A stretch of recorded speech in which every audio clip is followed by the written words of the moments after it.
نہ جانے کون سی سازشوں کا ہم شکار ہو گئے کہ جتنے صاف دل تھے اتنے داغدار ہو گئے۔ جو کسی کے ساتھ زیادتی کر کے اپنے لیے عزت چاہتا ہے تو اللہ اسے اپنے انصاف کے ذریعے ذلت دیتا ہے۔ رشتہ ہمیشہ وہی کامیاب ہوتا ہے جو دل سے جوڑا جائے، فرصت یا ضرورت سے نہیں۔ جب وقت کروٹ لیتا ہے نا تو بازیاں نہیں، زندگیاں پلٹ جاتی ہیں۔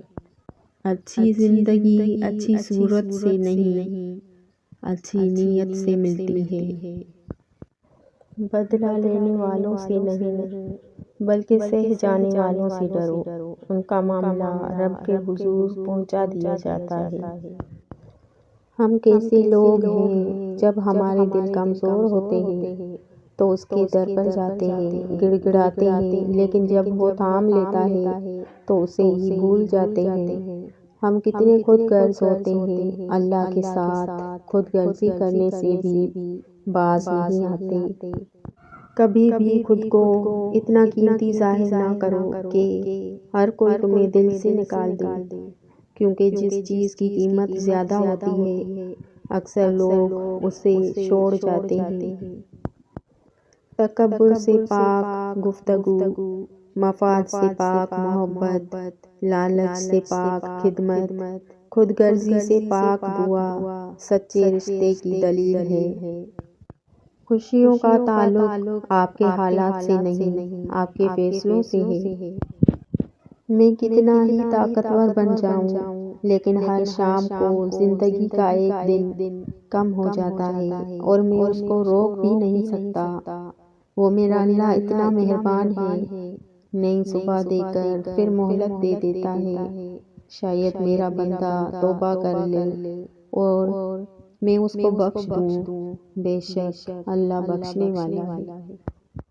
اللہ تعالیٰ نے میرے دل میں ایک بات ڈال کر مجھے بہت تسلی دی کہ وہ لوگ تیرے قابل نہیں تھے جن کو میں نے تم سے دور کیا۔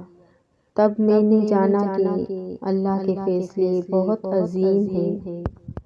زندگی اتنی لمبی نہیں ہے کہ آپ دوسروں کو خوش کرتے پھریں، جب مقصد حیات اللہ کریم کو راضی کرنا ہے تو اسے راضی کریے۔ ناشکرے اور بے قدرے لوگوں پر وقت برباد نہ کریں۔ تنہائی وہ شے ہے جس میں انسان یا تو اللہ سے رجوع کرتا ہے یا پھر شیطان سے۔ اچھا ساتھی وہ ہے جسے دیکھنا تمہیں خدا کی یاد میں مصروف کر دے، جس کی گفتگو تمہارے علم میں اضافہ کرے اور جس کا عمل تمہیں آخرت کی یاد دلائے۔ ہماری کتنی ہی خواہشات میں ہماری بربادی کا سامان چھپا ہوتا ہے، اسی لیے قدرت انہیں پورا نہیں کرتی۔ ہم سمجھ لیتے ہیں ہماری دعا ہی قبول نہیں ہوتی۔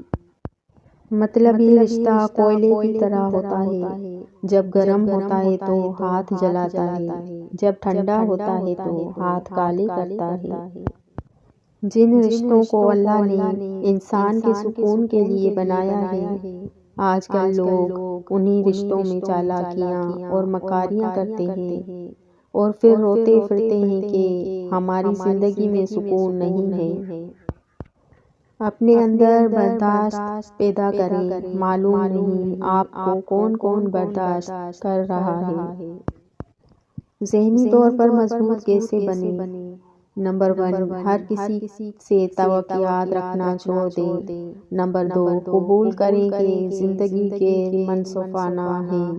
نمبر 3، محبت یا توجہ کی بھیک نہ مانگیں۔ نمبر 4، جذبات کو قابو میں رکھیں۔ نمبر 5، افراتفری میں پرسکون رہنا سیکھیں۔ نمبر 6، چیزوں کو ذاتی طور پر لینا چھوڑ دیں۔ نمبر 7، زہریلے لوگوں سے دور رہیں۔ نمبر 8، مسائل پر نہیں حل پر توجہ دیں۔ نمبر 9، ہمیشہ اپنے آپ پر یقین رکھیں۔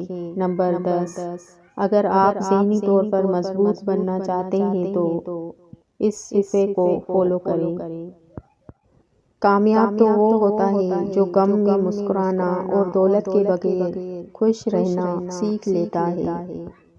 جو شخص آپ کی قدر نہیں کرتا اس سے چپ چاپ دور ہو جانا ہی بہتر ہے۔ ایک زمانہ ایسا بھی آئے گا کہ لوگ اپنے رب کو بھول جائیں گے، لباس بہت قیمتی پہن کر بازار میں اکڑ اکڑ کر چلیں گے اور اس بات سے بے خبر ہوں گے کہ اسی بازار میں ان کا کفن بھی موجود ہے۔ سب کچھ کھونے کے بعد بھی اگر آپ کے اندر حوصلہ باقی ہے تو سمجھ لیجئے کہ ابھی آپ نے کچھ نہیں کھویا۔